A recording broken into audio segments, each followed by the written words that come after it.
आप बैठे हैं बालिन पे मेरी, मौत का जोर चलता नहीं है। तो फिर वीर जी,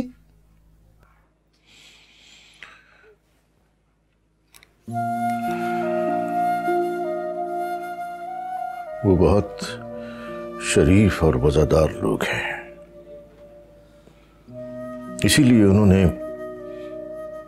हमें मौका दिया है कि पहल हमारी जानिब से हो, वरना वो खुद मंगनी की अंगूठी और बाकी का सामान वापस भेज सकते थे। मेरा तो दिल डूबा जा रहा है ये सोच सोच कर। तुम उनसे बात करके तो देखो। हमजद बहुत ही फर्मा बरदार और इज्जत देने वाला बच्चा है, वो जरूर तुम्हारी बात समझ लेगा। मुझे अमजद की शराफत और फर्मा बरदारी पर कोई शक नहीं, मगर क्या करें, यहां तो अपना सिक्का ही खोटा निकला। ऐसा ना कहो वीर जी, मेरी धानी झूठ नहीं बोलती। हम सबकी परेशानी देखकर ही वो उस लड़के से बात करने गई होगी।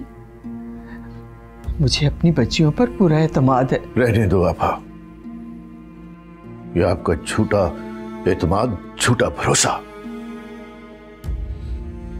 ये आप ही की शय पर इस लड़की ने इतने परपुर्जे निकाले। अगर आप बचपन से ही इन पर सख्ती करती तो आज ये दिन देखने को ना मिलता।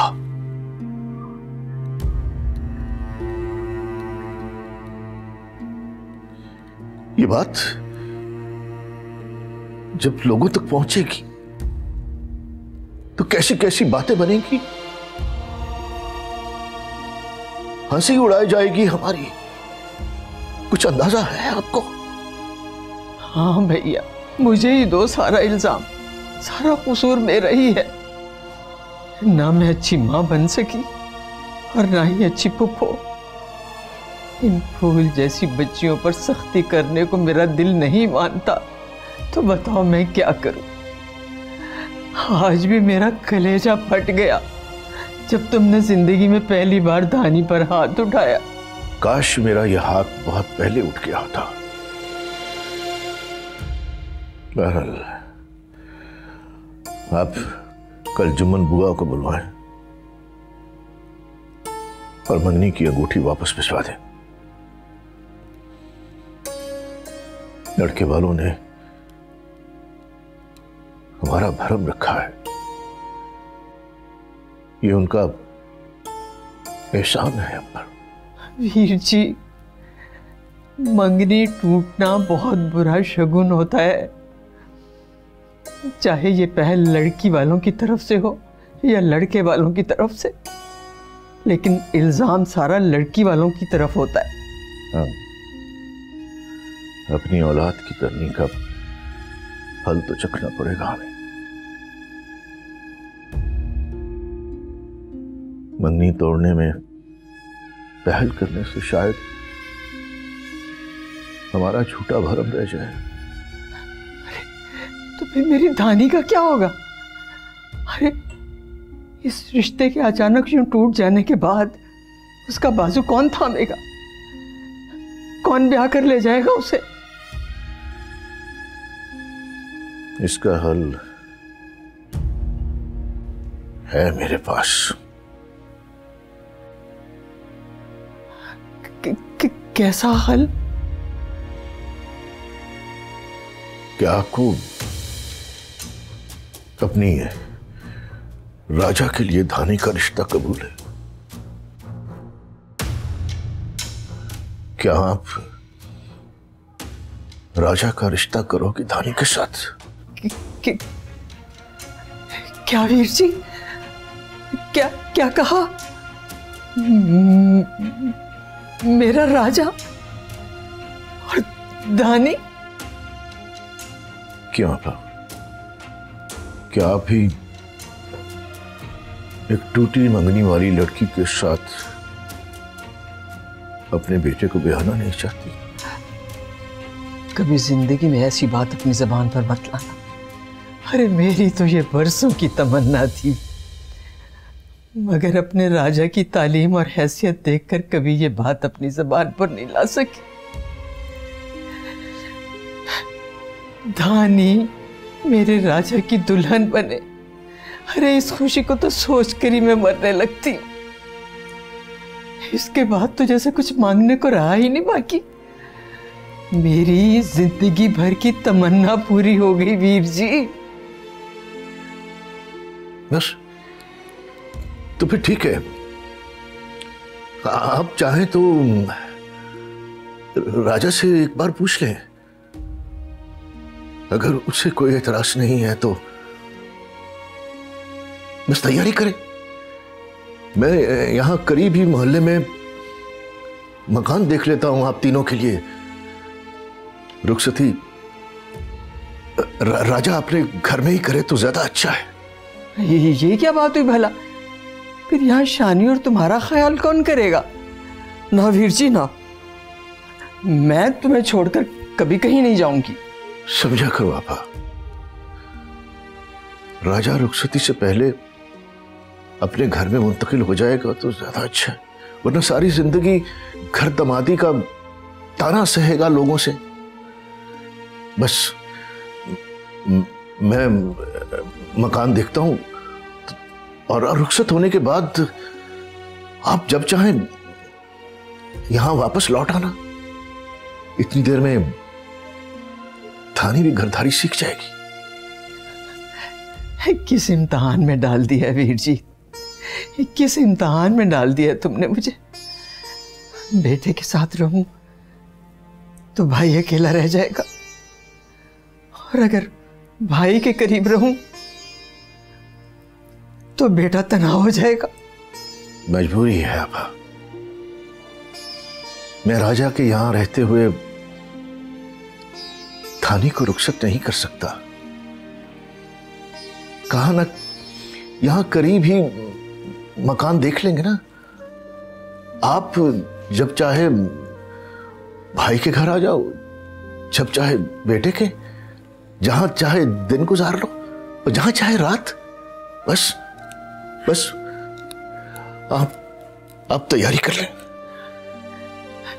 ठीक है वीर जी, ठीक है।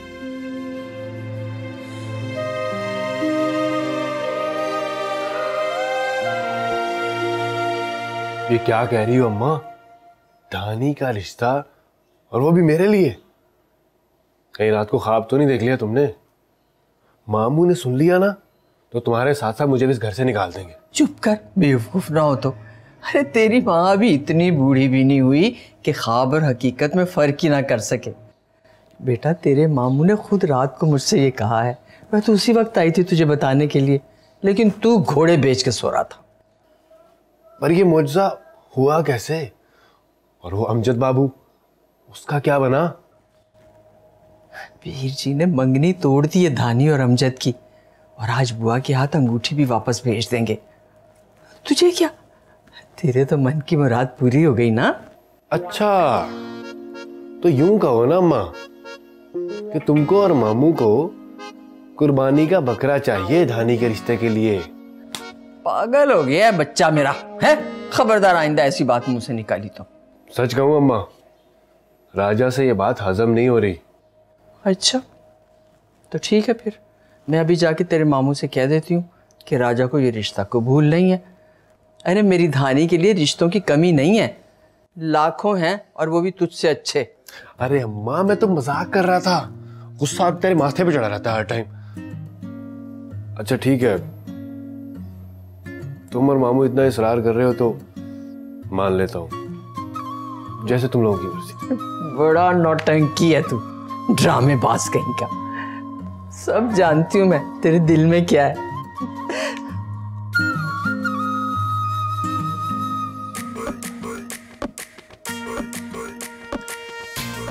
अरे राजा के बच्चे, कहीं तू भी तो ख्वाब नहीं देख रहा? हकीकत है भाई, वाह मौला। जब तरसाता है तो इतना तरसाता है कि बंदा प्यास से मर जाए, और जब बरसता है तो इतना बरसता है कि छप्पड़ फाड़ देता है। ले भाई राजा भाई, अब तो कोई शेरवानी सिलवाने की तैयारी कर ले। क्यों, आखिर क्यों? तुमने अच्छा नहीं किया। उस मासूम का भला क्या कसूर था सारे मामले में? कितनी मेहनत की थी मैंने तुम्हारी, बहुत बड़ा जुल्म कर दिया तुमने। हाँ, जुल्म तो मैंने किया है, लेकिन खुद अपने आप के साथ।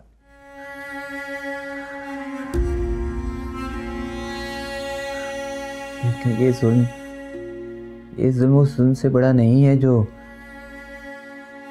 मेरा और धानी के रिश्ते की सूरत में हो जाता तुम दोनों के साथ। तुम मेरी बात को समझ क्यों नहीं रहे हो? वो लोग बहुत नाजुक हैं, इतनी बड़ी ठेस बर्दाश्त नहीं कर पाएंगे। पहले ही मेरी वजह से उस खानदान की इतनी बदनामी हो चुकी है, और अब अचानक इस मंगनी का खत्म हो जाना, वो जिंदा दरगोर हो जाएंगे यार। तो तुम्हें लगता है कि अगर उसका मेरे से रिश्ता हो जाता तो धानी खुश रहती? हाँ,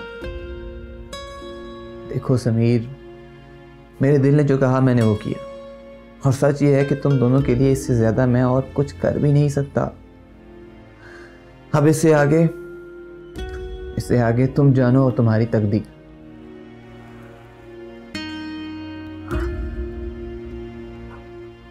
ये जंग तो मैं हमेशा से हारता ही आया हूं। अब एक और इल्जाम मेरे सर होगा। तुम फिक्र मत करो, लोगों तक यही बात पहुंचेगी कि रिश्ता लड़की वालों की तरफ से टूटा है। अगर मैं शेख साहब से वाकिफ ना होता तो तुम्हारी इस तसल्ली से मेरा दिल बहल जाता, लेकिन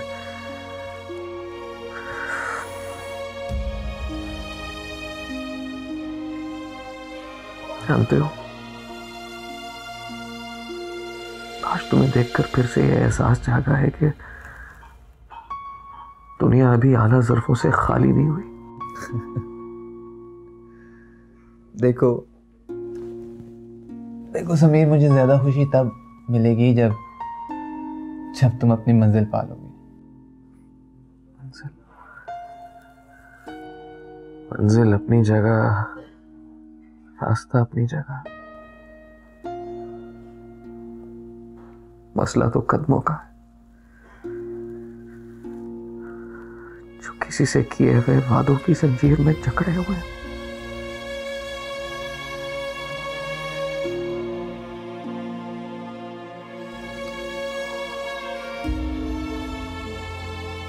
चलता हूं। हाँ, अगर इस रास्ते पे चलते हुए कहीं भी अगर मेरी जरूरत पड़े तो जरूर याद करना। और एक बात और, ये यकीन है कि तुम उन मुसाफिरों में से हो जिनके लिए मंजिल खुद 2 कदम बढ़कर खुद से उनका इस्तकबाल करती है। Best of luck. अब चलता हूं। आप बैठे हैं बालिन पे मेरी, मौत का जोर चलता नहीं है।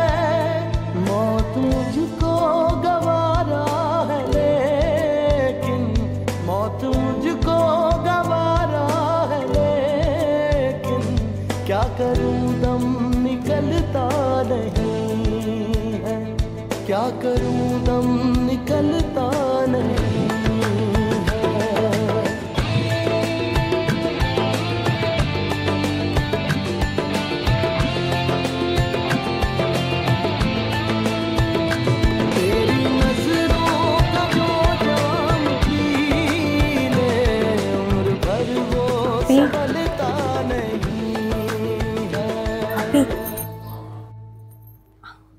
आप ही कुछ तो बोलो ना। कल से यूं ही गुमसुम पड़ी हो, ना कुछ बोलती हो, ना कुछ खाती पीती हो। क्या हो गया है तुम्हें? कहीं से जरा से जहर लग। वो खा लूंगी मैं। छूट जाएगी तुम सबसे मेरी जान। खुदा ना खास्ता ऐसा क्यों कह रही हो?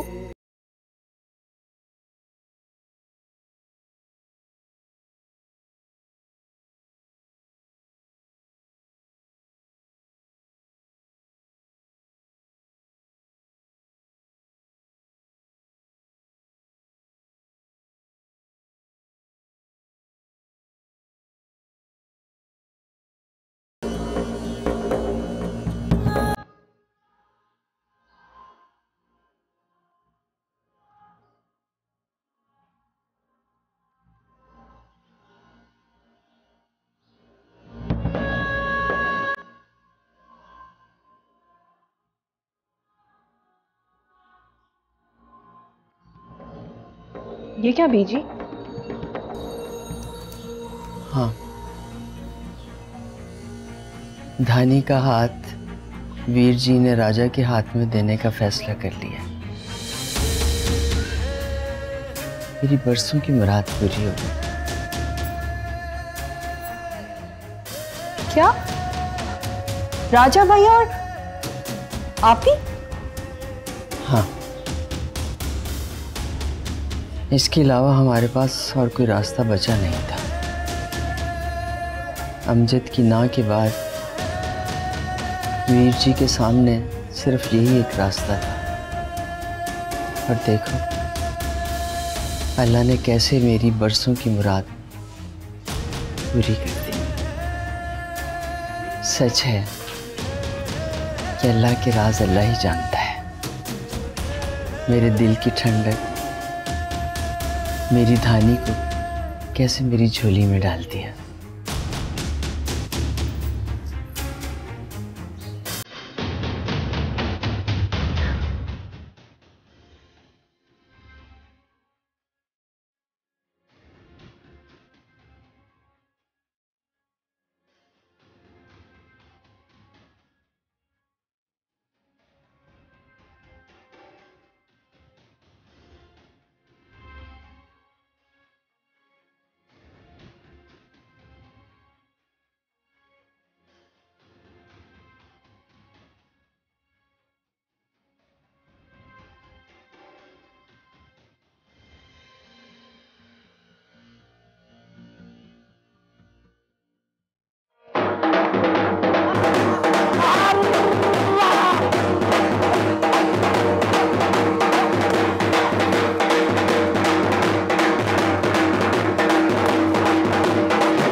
बनने की जरूरत नहीं है, हमें सब पता चल गया है। पंगड़ा पा। क्या पता चल गया? कच्छू घूमे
क्या बात है राजा, हमने तो सोचा था कि देगे शेगे बटेंगी, जश्न होगा, इनाम मिलेंगे हमें, तो ऐसे गुमसुम बैठ गए जैसे कोई बड़ा नुकसान हो गया हो। जरा भी खुशी नहीं है तेरे चेहरे पे। बड़े कमीने हो तुम लोग। अब मिल जाएगा तुम्हें भी इनाम। राजा की दुकान है, ये कोई नीलाम घर थोड़ी है। नहीं उस्ताद, बात कुछ और ही है यार। हम सबको नहीं बताएगा?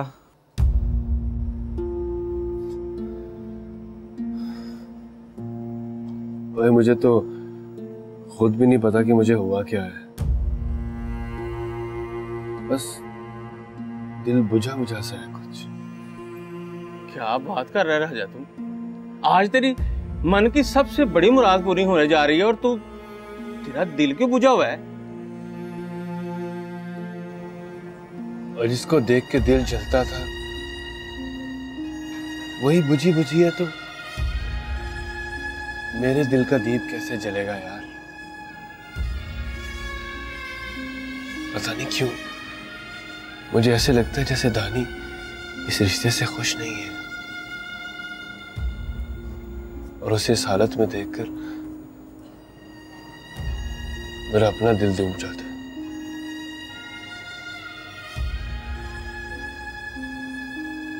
हालत खराब हो जाती है।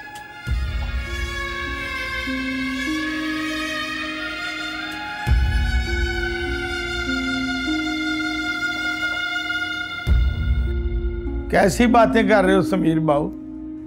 अब हमको पराया समझने लगे हो? वो तुम्हारा अपना महल्ला है। ऐसी बात नहीं है पहलवान जी, आप दोनों अच्छी तरह जानते हैं कि आप दोनों मेरे लिए क्या हैं, और वो मोहल्ला मुझे कितना प्यारा है, लेकिन अब मेरा वहाँ रहना मुमकिन नहीं है। वैसे भी डॉक्टर ने आज डिस्चार्ज करने की स्लिप साइन कर दी है। मैं दोबारा वहाँ नहीं जाऊँगा। तो ठीक है साहब, जहाँ तुम जाओगे हम भी तुम्हारे साथ ही चलेंगे। अब तो कोई एतराज नहीं है ना तुम्हें? ये कैसी बच्चों जैसी जिद कर रहे हो बाबू? मैं कहीं भी रहूं, अब मेरा दिल यहीं लगा रहेगा, आप लोगों के पास। बस मेरा सफर बहुत लंबा है और ये मंजिलें मुझे तन्हाई सर करनी है। क्यों मेरे मुकद्दर के साथ अपने नसीब को जोड़ते हो? तुम्हारी मुश्किल बातें हमारी समझ में नहीं आती, लेकिन ये जो तू अपने साथ कर रहा है, हमारे साथ कर रहा है, ये अच्छा नहीं कर रहा है। चलो खैर, एक दफा हमारे साथ मोहल्ले में चलो, वहाँ गुड्डू की बेबे और तेरी बहन डॉली सब तेरा इंतजार कर रहे हैं। एक बार जरूर जाऊंगा। उन सबसे मिले बगैर कैसे जा सकता हूं मैं? वैसे साहब जा कहाँ रहे हो तुम? दुनिया बहुत बड़ी है बाबू, बस इस एक शहर में रहना ठीक नहीं है।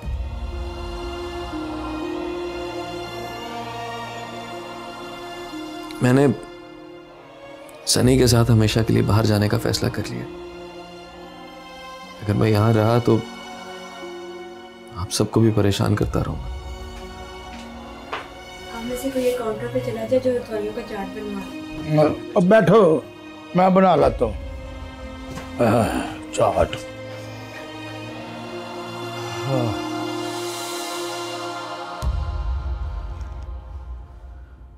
मुझे अंदाजा नहीं था साहब, इतने पत्थर दिलों को मौन करने के बाद आसानी से तुम हार मान लोगे, सब कुछ छोड़ के चले जाओगे। जंग खत्म हो चुकी है बाबू प्यारे, और आला ज़र्फ़ों के लिए पलट जाने का यह आखिरी मकाम होता है जब हरीफ खुद हथियार ढालने की इल्तिजा करते।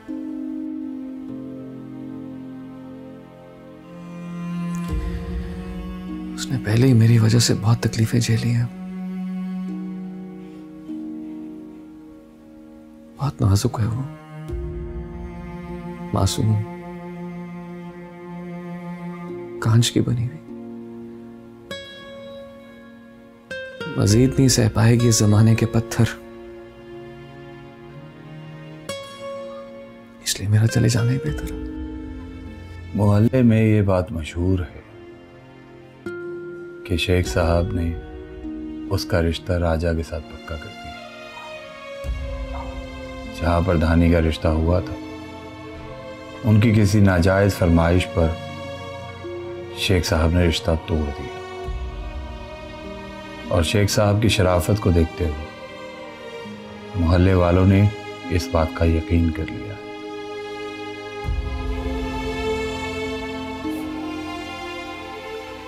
चलो अच्छा हुआ, मैंने राजा की आंखों में उसके लिए एक खास एहतराम देखा है। जान भी दे सकता है उसके लिए, वो बहुत खुश रखेगा, वो उसे बुढ़िया की तरह हिफाजत करेगा उसकी। नसीब में जिसके जो लिखा था वो तेरी महफिल में काम आया। किसी के हिस्से में प्यास आई,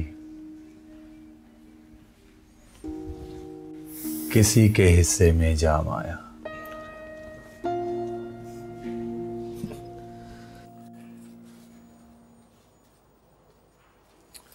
सुबह टाइम पे आ जाना दुकान पे। खोते घोड़े बेचकर सोते ना रहना। वो मैंने मंडी से कुछ गुड्डी कागज और तीर मंगवा लिए। बरसात से पहले कुछ माल निकल जाए तो बेहतर है। ब्याह की तैयारी भी करनी है। अरे तो फिक्र ना कर उस्ताद, और मैं इन कम्मों को सुबह सवेरे जगा दूंगा। और ये मीदा सारी रात फोन पे पता नहीं किसके साथ लगा रहता है। समझा जरा इसको। बकवास करता उस्ताद ये। उस्ताद तो ये तो पता है मेरी अम्मा की तबीयत कितनी खराब है, बस उसी से 2 घड़ी बात कर लेता हूँ सोने से पहले। मुझे पता है कौन सी तेरी बेबे की तबीयत खराब है। जिस किसी फूफी चाची ताई से बात करनी है ना, कर लेना, लेकिन वक्त पे दुकान पे ना आए तो नानी याद करा दूंगा। गुड्डू किधर भागा जा रहा है तू? बड़ा बेवफा निकला है यार तू। अब तो तू अपने राजा भैया की दुकान से गुड्डी लेने भी नहीं आता और मुझे देखते ही भाग जाता है। बात क्या है आखिर? ये जाने दो राजा भैया, और मैं कभी भी तुम्हारी दुकान पे पतंग लेने नहीं आऊँगा। और तो और डोली बाजी ने भी पतंग उड़ाना छोड़ दी है। ओए होए होए, ऐसी भी क्या नाराजगी होगी हमसे तेरी डोली बाजी की? और तूने ये बुरी सी शक्ल क्यों बनाई हुई है? अपने राजा भैया को नहीं बताएगा? जो आपने मेरे समीर भैया को मारा था ना, इसलिए मैं और डोली बाजी आपसे उसी बात से नाराज है। ओए ये क्या कह रहा है गुड्डू तू? 2 दिन में सारी वफादारियां बदलनी? कम से कम तेरी डोली बाजी से ये उम्मीद नहीं थी मुझे। तुमने क्यों मारा था मेरे समीर भैया को? वो खुद थोड़ी ना गए थे, शानी बाजी ने उनको टेस्ट लेने के लिए बुलाया था। क्या कह रहा है तू? स्टूल दे उसे, बैठ जा। बता किसने बुलाया था समीर को? शानी बाजी कह रही थी समीर भाई पिछले टेस्ट में फेल हो गए थे, इसलिए उनका दोबारा टेस्ट होगा। लेकिन मुझे क्या पता था कि वो अपने पास बुलवाकर उनको आपसे पिटवाना चाहती थी। अगर मुझे पता होता तो मैं कभी भी उनको आपके पास नहीं भेजता। इसलिए मैं धानी और शानी बाजी से नाराज हूँ। भाई गुड्डू, पूरी बात बता है मुझे। कौन सा टेस्ट? तेरी शानी बाजी ये कितनी दफा ले चुकी है टेस्ट?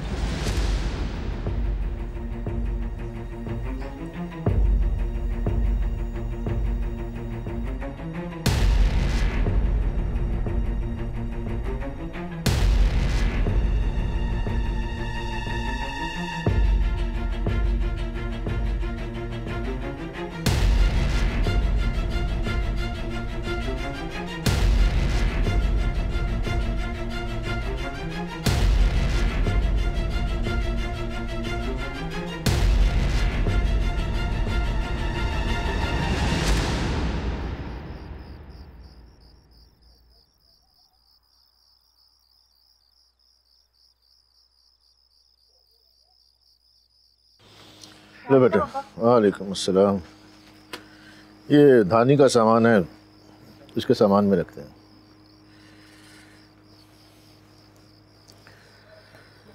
जीती रहो बेटा।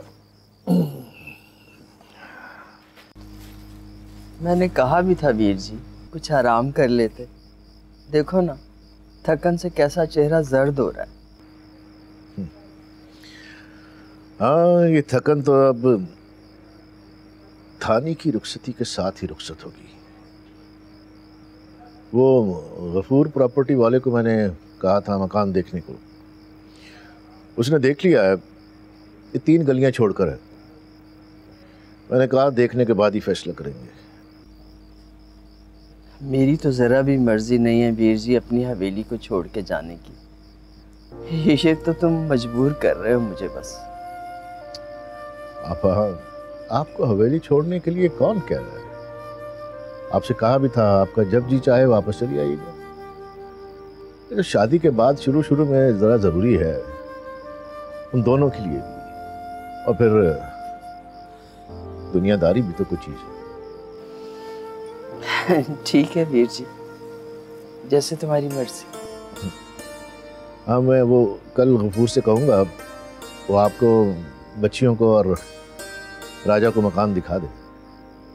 अच्छा है, धानी भी देख ले अपना घर, पसंद कर लें तो फिर कल ही मैं उसका बयाना भी कर दूंगा।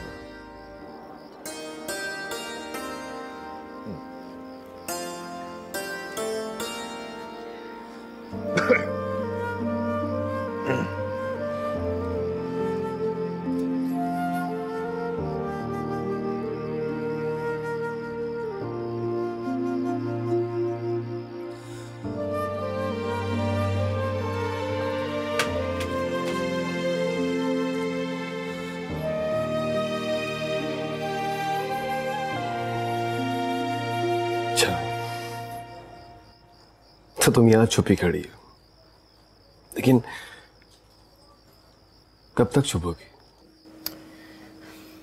मैं क्यों छुपने लगी? कोई चोरी थोड़ी की है मैंने।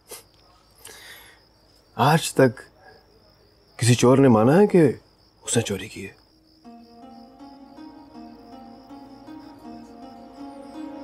मुझे तुझसे ये तवक्को नहीं थी। सारी दुनिया तुझे इल्जाम देती रही, लेकिन नहीं, राजा का यकीन तुझ पे बहुत पक्का था। नहीं यार, मेरी कहानी ऐसा नहीं कर सकती। क्या उल्टी सीधी बातें कर रहे हो? मुझे तुम्हारी फजूल बकवास नहीं सुननी। कहां जा रही हो तुम? मेरे सवाल का जवाब देकर जाओ। तुमने समीर को बाजार पे मिलने के लिए बुलाया था। तुम्हारे कोई सवाल का जवाब नहीं देना, छोड़ो मेरा हाथ। नहीं, आज तो ये मामला साफ होकर ही रहेगा। बहुत खेल लिया तूने ये खेल। बोल, तूने उस अमीरजादे को बुलाया था? हाँ बुलाया था मैंने। क्या तुम्हें तुम्हारे सवाल का जवाब?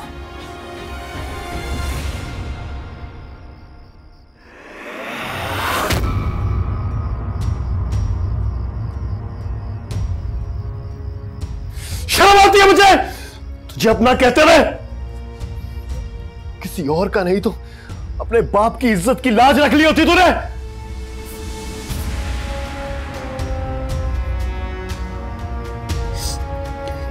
जब तुमने भी मुझे वही ताना दिया, सारी दुनिया ने दी। मुझे लगता है वक्त में एक कमान में बहुत सारे तीर और सबका निशाना सिर्फ धानी। बस बस बस, बहुत होगी तो रही है ड्रामेबाजी। झूठी धोखेबाज। क्यों धोखे में रखा तूने हम सबको? क्यों मिलने गई थी अमीरजादे से? कितने में सौदा किया तूने हमारी इज्जत का? कितने में तूने हम सबकी इज्जत का सौदा किया? बोलो, बोलती क्यों नहीं? आप ही से क्या पूछते हो राजा भैया? आप ही कुछ नहीं बोलेगी, मैं बताती हूँ। आप ही समीर से मोहब्बत करती है और उस दिन वो उससे ये कहने गई थी कि उसकी वजह से अब्बा और हमारी खानदान की इज्जत पर बट्टा लग रहा है, इसलिए वो अपनी इज्जत छोड़े और वापस अपने घर चला जाए, क्योंकि आप ही मरते मर जाएगी अगर अब्बा और बीजी की इज्जत पर कभी आंच नहीं आने देगी।